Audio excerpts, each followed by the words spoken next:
మనం తీసుకోబోతున్న టాపిక్ ఏంటంటే వైఎస్ఆర్సీపీ అధినేత జగన్మోహన్ రెడ్డి లేటెస్ట్గా ఒక కామెంట్ చేస్తున్నారు తన ప్రెస్ మీట్లో. చాలా రోజుల తర్వాత, చాలా లాంగ్ గ్యాప్ తర్వాత ఆయన ప్రెస్ మీట్కి రావడం జరిగింది. అదేవిధంగా చూసినట్టయితే తన పార్టీకి చెందిన సోషల్ మీడియా కార్యకర్తల మీద టీడీపీ ప్రభుత్వం, అదేవిధంగా కూటమి ప్రభుత్వం కేసులు పెడుతోందంటూ చాలా సంచలన ఆరోపణలు చేశారు. ఎట్ ద సేమ్ టైం కొంతమంది ఎస్పీల పేర్లు కూడా బయటికి తీశారు ఆయన. చిత్తూరు జిల్లా కొత్త ఎస్పీగా వచ్చిన సుబ్బారాయుడు పేరు కూడా ఆయన బయటికి తీయడం జరిగింది. ఆ పేరు చెప్తూ అలాగే పోలీసులందరికీ కూడా వార్న్ చేస్తున్నట్టు ఆయన మాట్లాడారు. సప్త సముద్రాల వెనుక ఉన్నా కూడా వాళ్ళని నేను ఎత్తుకుని వస్తాను నా గవర్నమెంట్ ఫామ్ అయిన తర్వాత అని చెప్పి జగన్మోహన్ రెడ్డి ఒక కమెంట్ చేస్తున్నారు. సో ఎప్పుడైతే జగన్మోహన్ రెడ్డి ఇలాంటి కమెంట్స్ చేశారు, ఆల్రెడీ కూటమి ప్రభుత్వం ఏర్పడి ఇంకా ఒక గ్రేస్ పీరియడ్ కూడా పూర్తవలేదు. ఎవరైనా సరే ఏ ప్రభుత్వం అయినా, కొత్త ప్రభుత్వం ఏర్పాటైతే ఒక గ్రేస్ పీరియడ్ ఇస్తారు. అంటే ఒక హనీమూన్ పీరియడ్, ఒక 6 months వరకు హనీమూన్ పీరియడ్ ఇస్తారు. ఇంకా హనీమూన్ పీరియడ్ కూడా కూటమి సర్కార్ ఈరోజు పూర్తి చేసుకోలేదు. అలాంటి సందర్భంలో జగన్మోహన్ రెడ్డి ఈరోజు మాట్లాడిన తీరు ఏదైతే సప్త సముద్రాలు దాటైనా సరే ఎక్కడున్నా తమ కార్యకర్తలను ఇబ్బంది పెట్టినా వాళ్ళని ఎత్తుకుని వస్తాను, అది కూడా పోలీసు వ్యవస్థని కించపరిచేలా ఈరోజు ఆయన మాట్లాడడం జరిగింది, ఎత్తుకుని వస్తాను అని చెప్పేసి. సో ఇప్పుడు ఏదైతే జగన్మోహన్ రెడ్డి మాట్లాడిన తీరు మాత్రం నిజంగానే ఆ పార్టీ నేతలకు కూడా ఒక అసహ్యాన్ని కలిగిస్తోంది. ఈరోజు చూసినట్లయితే జగన్మోహన్ రెడ్డి ఎప్పుడైతే కమెంట్ చేశారో అప్పుడు సోషల్ మీడియా వేదికగా అదే స్థాయిలో ఆయన మీద అంతే స్థాయిలో వ్యతిరేకత వస్తూ ఉంది. సో అయితే అట్ ద సేమ్ టైం ఇక్కడ ఒక విచిత్రం ఏంటంటే ఇతర పార్టీల సోషల్ మీడియా, అంటే ఆయన ప్రత్యర్థుల కంటే కూడా ఈరోజు జగన్ పార్టీ సొంత మీడియా నుంచి ఒక వ్యతిరేకత వ్యక్తమవుతోంది. సోషల్ మీడియా కార్యకర్తల నుంచి, అదేవిధంగా పార్టీలో ఉన్న మెజారిటీ నేతల వైపు నుంచి. ఇప్పుడున్న పరిస్థితుల్లో జగన్మోహన్ రెడ్డి తాడేపల్లి గేటు దాటే పరిస్థితి కూడా లేదు. అంతేకాదు ఇంకోవైపు చూసినట్లయితే ఒకవైపు కేసులు కావచ్చు, ఒకవైపు తనకు ప్రతిపక్ష హోదా కూడా దక్కని పరిస్థితి కావచ్చు. ఇలాంటి సిచ్యువేషన్లో అసలు జగన్మోహన్ రెడ్డి రాజకీయ భవిష్యత్తుతో పాటు ఆయన నమ్ముకున్న నేతల రాజకీయ భవిష్యత్తు కూడా పూర్తిగా అంధకారంలో పడింది. అలాంటి సిచ్యువేషన్లో ఈరోజు జగన్మోహన్ రెడ్డి తాను మళ్ళీ వెంటనే సీఎం అవుతాననే విధంగా, అదేదో ఒక ఇల్యూజన్లో ఉన్న విధంగా ఆయన మాట్లాడిన తీరు మాత్రం, అది కూడా సప్త సముద్రాల అవతలున్నా పట్టుకొని వస్తాను అనేసి ఒక రౌడీ తరహాలో, ఒక వీధి రౌడీ తరహాలో జగన్మోహన్ రెడ్డి మాట్లాడిన తీరు చాలా అసహ్యాన్ని కూడా కలిగిస్తూ ఉంది. పార్టీ ఏదో ఒక విధంగా ఏదో ఒక ఇష్యూస్ మీద ఫైట్ చేసి లైమ్లైట్లో ఉండాలి అని మిగతా నేతలు అనుకుంటూ ఉంటే ఆ భవిష్యత్తును కూడా పూర్తి స్థాయిలో ధ్వంసం చేసేలాగా కూడా జగన్మోహన్ రెడ్డి వ్యవహరిస్తూ ఉన్నారు. స్వయాన జగన్మోహన్ రెడ్డి అలా మాట్లాడిన తీరుతో అవాక్ అవుతూ ఉన్నారు మిగతా నేతలు కూడా. జగన్మోహన్ రెడ్డికి తీరు మార్చుకోకపోతే ఈసారి ఎన్నికల్లో ఆ 11 సీట్లు కూడా వచ్చే పరిస్థితి లేదు. అసలు అప్పటిదాకా అసలు ఆ పార్టీ ఉంటుందా లేదా, దాని ఎగ్జిస్టెన్స్ ఎలా ఉంటుందని కూడా ఒక పెద్ద డౌటే. అలాంటి సిచ్యువేషన్లో జగన్మోహన్ రెడ్డి మాట్లాడుతున్న మాటలు మాత్రం, నిజంగా ఆయన చేస్తున్న చేష్టలు మాత్రం నిజంగానే అసహ్యాన్ని కలిగిస్తున్నాయి.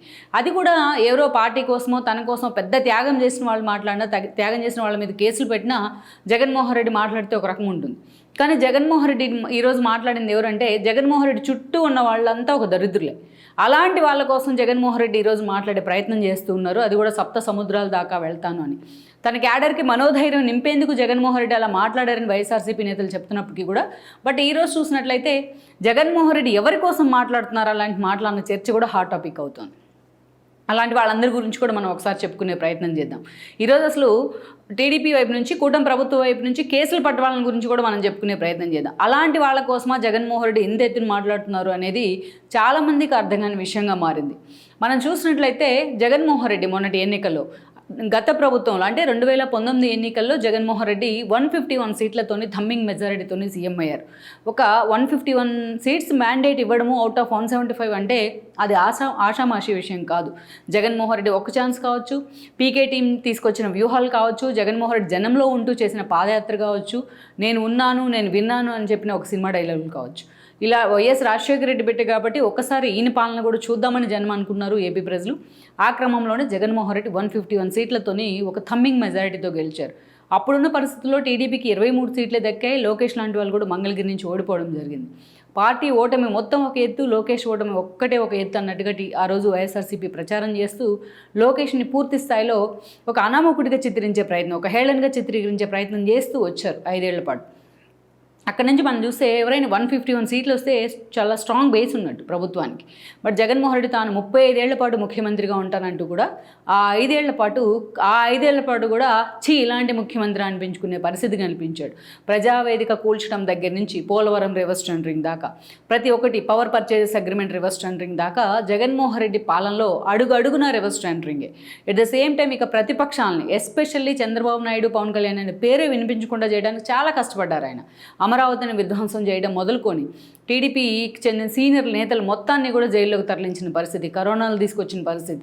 అంతేకాదు ఇక ఏకంగా ఎలక్షన్ కమిషన్నే పట్టుకొని కరోనా పేరుతో దూషించిన సిచ్యువేషన్, ఒక కులం కేంద్రంగా రాజకీయాలు చేసిన పరిస్థితి. ఇక పవన్ కళ్యాణ్ ఇంట్లో పిల్లల్ని కూడా వదిలిపెట్టకుండా ఆ స్థాయిలో సోషల్ మీడియా విరుచుకుపడిన సందర్భాలు ఉన్నాయి జగన్మోహన్ రెడ్డి మాటను పట్టుకొని. ఇదంతా ఒక ఎత్తు అయితే, ఏకంగా చంద్రబాబు నాయుడినే తీసుకెళ్లి ఆల్మోస్ట్ 52 రోజుల పాటు స్కిల్ డెవలప్మెంట్ కేసులో జగన్మోహన్ రెడ్డి జైల్లో పెట్టే ప్రయత్నం చేశారు. సో ఓవరాల్గా ఇవన్నీ మనం చూసినట్లయితే ఒక వెండెట్టా పాలిటిక్స్ అంటే అసలు ఆయన అర్థం చెప్పాడు. ఆయన 5 ఏళ్ల పాటు అసలు ఎలా ఉండకూడదు ఒక ముఖ్యమంత్రి అనడానికి ఒక నిలువెత్తు ఉదాహరణ ఎవరంటే జగన్మోహన్ రెడ్డి అనుకునేలాగా చేయగలిగారు. అందుకే మొన్నటి ఎన్నికల్లో ప్రజలు అసలు ఈ జగన్మోహన్ రెడ్డి మాకు ప్రతిపక్ష నేతగా కూడా పనికిరారు, అంటే మా సమస్యలు అసెంబ్లీలో వినిపించడానికి కూడా ఈయన వాయిస్ తగదు అని చెప్పి ఆ రోజు డిసైడ్ అయ్యారు. అందుకనే 11 సీట్లు కూడా జగన్మోహన్ రెడ్డికి రాలేదు. సంఖ్యాపరంగా చూసుకున్నా అది ప్రతిపక్ష హోదా ఇచ్చేంత సీను లేదు, అంత సినిమా కూడా లేదు. సో ఈరోజు చూస్తే ఆ స్థాయి కూడా తెచ్చుకోలేకపోయారు జగన్మోహన్ రెడ్డి. ఆ స్థాయిలో ఓటమికి పరిమితం అయితే ఈరోజు ఆయన యాటిట్యూడ్లో మార్పు వస్తుందని అందరూ అనుకున్నారు. కానీ ఇంకా అగ్రెసివ్గా జగన్మోహన్ రెడ్డి మాట్లాడుతున్న తీరు, కింద పడినా కూడా తనదే పై చేయన్నట్టుగా మాట్లాడుకుంటున్న తీరు, అది కూడా ఎవరి కోసం మాట్లాడుతున్నారు జగన్మోహన్ రెడ్డి. ఆయన చర్యలు కూడా చాలా వింతగా ఉంటాయి. రాజ్యాంగబద్ధమైన ఈవీఎంస్ని పగలకొట్టి జైల్లో ఉంటే అదే పిన్నెల రామకృష్ణారెడ్డిని పరామర్శించడానికి జగన్మోహన్ రెడ్డి జైలుకి వెళ్ళారు. పైగా ఈవీఎంస్ పగలగొడితే తప్పేంటి అంటూ కూడా మాట్లాడి ఇంకా పిన్నెల మీద కేసు ఇంకా కరెక్ట్గా బౌండ్ చేయడానికి కూడా ఆయన ఊతమిచ్చేలాగా మాట్లాడారు, అందరూ ఆశ్చర్యపోయేలాగా. అంతేకాదు ఇక సరస్వతి పవర్స్ కోసమే ఆయన వెళ్ళారు, ఆ భూముల కోసమే వెళ్ళారు అనేది అందరికీ తెలిసిందే. దాన్ని బయటపడకుండా కవర్ చేసే ప్రయత్నం జరిగింది. అక్కడి నుంచి చూస్తే ఇద్దరు కార్యకర్తలు పల్నాడులో కొట్టుకుని, ఒక వైసీపీ కార్యకర్తలు ఒక కార్యకర్త మరో కార్యకర్తను చంపితే అది చంద్రబాబు నాయుడు అకౌంట్లో వేసే ప్రయత్నం చేశారు. అంతేకాదు ఏదైతే ప్రభుత్వం క్యాన్వాయిన్ సిద్ధం చేసినా మధ్యలో దిగి నడుచుకుంటూ అక్కడ ర్యాలీ చేసే ప్రయత్నం చేశారు.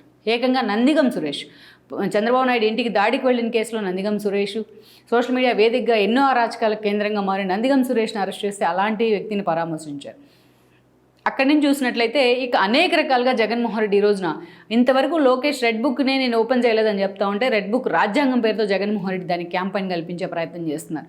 ఇలా ఒకటా రెండా అనేక అరాచకాలు జగన్మోహన్ రెడ్డి మళ్ళీ ప్రతిపక్షానికి పరిమితమైన తర్వాత కూడా చేస్తూ ఉన్నారు.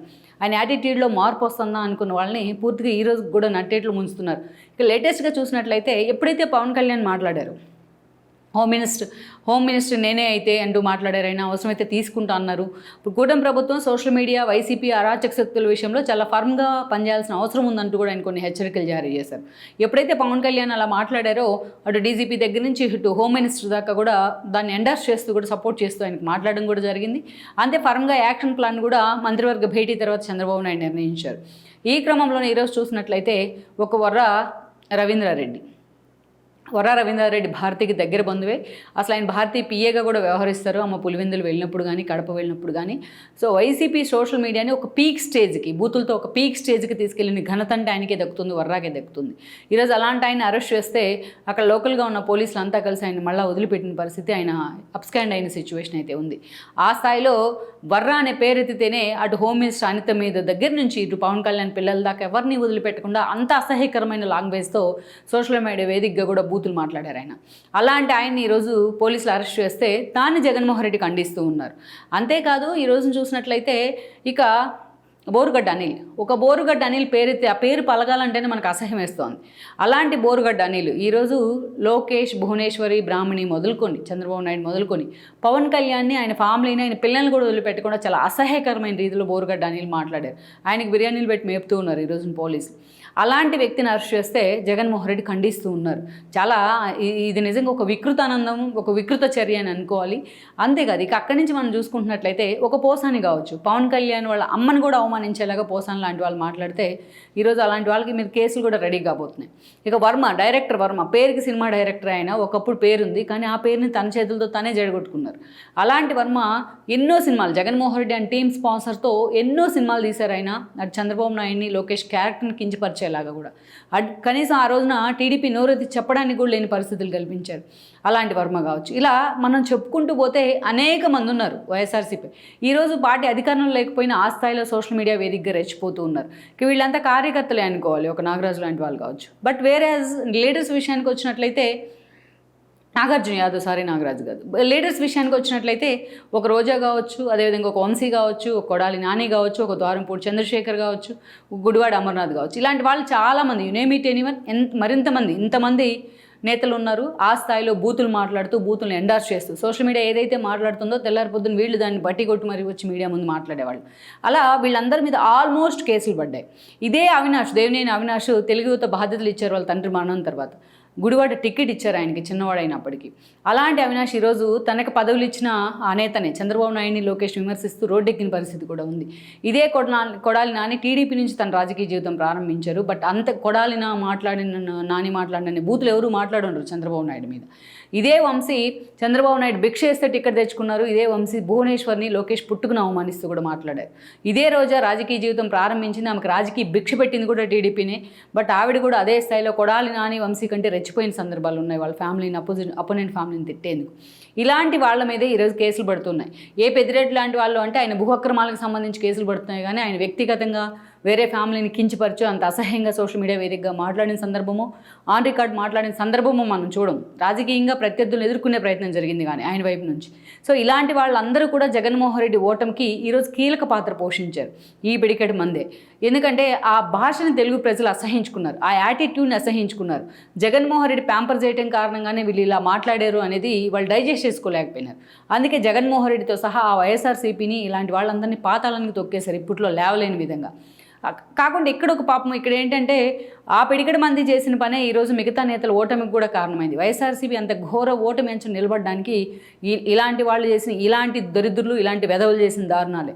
ఇవన్నీ కూడా ఈరోజు మిగతా నేతలు పాపం ఎంతో సాఫ్ట్ కార్నర్ ఉన్న నేతలు ఉన్నారు. లైక్ ఒక శ్రీకాంత్ రెడ్డి కావచ్చు, కోరుముట్ల శ్రీనివాస్ కావచ్చు, ఇలా మెజారిటీ నేతలు ఉన్నారు. వైఎస్ఆర్సీపీలో బూతులు మాట్లాడిన వాళ్ళు, పాలన మీద ఫోకస్ పెట్టేవాళ్ళు, ప్రజా జీవితంలో కొంత రెప్యుటేషన్ ఉన్న వాళ్ళు మెజారిటీ నేతలు ఉన్నారు. అలాంటి వాళ్ళంతా ఈరోజు ఓటమి పాలై ఇంట్లో కూర్చోవాల్సి వచ్చింది because of these fellows. So అలాంటి వాళ్ళ కోసం ఈరోజు జగన్మోహన్ రెడ్డి మాట్లాడుతూ ఉన్నారు. బయటకు వచ్చి మాట్లాడమే కాదు, సప్త సముద్రాలు దాటైనా సరే పోలీసులను చొక్కా పట్టుకొని లాక్కొస్తానని జగన్మోహన్ రెడ్డి మాట్లాడితే ఏపీ పోలీస్ సంఘాలు ఎక్కడున్నాయో ఎవరికి అర్థం కాని పరిస్థితి, ఏం చేస్తున్నాయో కూడా అర్థం కాని పరిస్థితి. గతంలో ఎలాగైతే చంద్రబాబు నాయుడు ముఖ్యమంత్రిగా ఉన్న సమయంలో కూడా నంద్యాల బై ఎలక్షన్ సమయంలో ఇలాగే మాట్లాడారు జగన్మోహన్ రెడ్డి. కాలర్ పట్టుకొని లాక్కు రావాలి చంద్రబాబు నాయుడిని, అదేవిధంగా గన్తో షూట్ చేయాలి, తుపాకీతో కాల్ చేయాలి, చాటలతో కొట్టాలి, చీపులతో కొట్టాలి, చెప్పులతో కొట్టాలి అంటూ కూడా మాట్లాడారు. అప్పుడు కూడా నిమ్మకి నీరెత్తినట్టే చంద్రబాబు నాయుడు వ్యవహరించారు సీఎంగా ఉన్న సమయంలో. అదే ఆ తర్వాత రోజుల్లో జగన్ విచ్చలవిడితనానికి కారణమైంది. ఇప్పుడు జగన్మోహన్ రెడ్డి ఆ స్థాయిలో 11 సీట్లకే పరిమితమైన తర్వాత కూడా మళ్ళీ అంతే అరాచకంగా మాట్లాడుతున్నారు. జగన్మోహన్ రెడ్డి సపోర్ట్ చేస్తే ఆయన సోషల్ మీడియా ఇంకా అరాచకంగా ప్రవర్తిస్తున్న పరిస్థితిని అయితే మనం చూస్తున్నాం. సో ఆయన చుట్టూ ఉన్న దరిద్రులే ఈరోజు ఆయన్ను పార్టీని ముంచేశారు. ఇలాంటి దరిద్రులు అంతా కలిసి ఆయన అడుగుజాడలో నడిచారా లేకపోతే ఆయనే వాళ్ళందరినీ గైడ్ చేశారో కానీ. అలాంటి వాళ్ళ కోసం కేసుల గురించి జగన్మోహన్ రెడ్డి మాట్లాడుతుంటే మిగతా నేతలంతా కూడా మదన పడుతూ ఉన్నారు. తమ పార్టీలో ఉండి కూడా ఉపయోగం ఏంటి అని కూడా చాలామంది ప్రశ్నిస్తూ ఉన్నారు. జగన్మోహన్ రెడ్డి కనుక ఇదే పంధాలో వెళ్ళినట్లయితే ఇక ఆ 11 సీట్లలో ఉన్న 11 అంటే జగన్మోహన్ రెడ్డి కాకుండా 10 మంది ఎమ్మెల్యేలు, ఆ మిగతా ఎమ్మెల్యేలు కూడా ఇతర పార్టీలోకి వెళ్ళే అవకాశాలు అయితే స్పష్టంగా ఉన్నాయి. ఓవరాల్గా ఈరోజు షర్మిల లాంటి వాళ్ళే కూటమి ప్రభుత్వం సోషల్ మీడియా అరాచక శక్తుల మీద వ్యవహరిస్తుంది తీరుని స్వాగతిస్తున్నారు ఆవిడ వర్రా లాంటి వాళ్ళ అరెస్ట్ని. అలాంటి సమయంలో జగన్మోహన్ రెడ్డి చాలా అసహ్యకరంగా ఈ దరిద్రులందరినీ వెనకేసుకొచ్చేలాగా మాట్లాడుతున్న తీరు మాత్రం ఆయన పార్టీనే కాదు ఆ మిగతా నేతలు పాపం మంచోళ్ళు అనిపించుకున్న నేతల భవిష్యత్తును కూడా ఈరోజు డైలమాలో పడేస్తోంది. మరి జగన్మోహన్ రెడ్డి ఇలాగే వ్యవహరిస్తూ వస్తే ఈరోజు అందుకే అటు అపోనెంట్ సోషల్ మీడియా వైపు నుంచి కూడా సప్త సముద్రాలు కాదురా బాబు, ముందు తాడేపల్లి గేటు దాటి అసెంబ్లీ కన్నా రా అని చెప్పి కూడా టీడీపీ అడుగుతూ వస్తోంది. మరి ఇలాంటి సిచ్యువేషన్లో జగన్మోహన్ రెడ్డి ఇంత అగ్రెసివ్గా కామెంట్ చేసి మరింతగా తన డిఫెన్స్లో పడేసుకున్న తీరు మాత్రం అందరినీ ఆశ్చర్యంలో పడేస్తుంది. లెట్స్ సీ మరి ఇలాంటి పరిస్థితుల్లో జగన్మోహన్ రెడ్డి ఎంతవరకు తన పార్టీని లీడ్ చేయగలరు అనేది మనం చూడాల్సింది. ఈ వీడియో మీకు నచ్చినట్లయితే please share, like and subscribe R24 Telugu.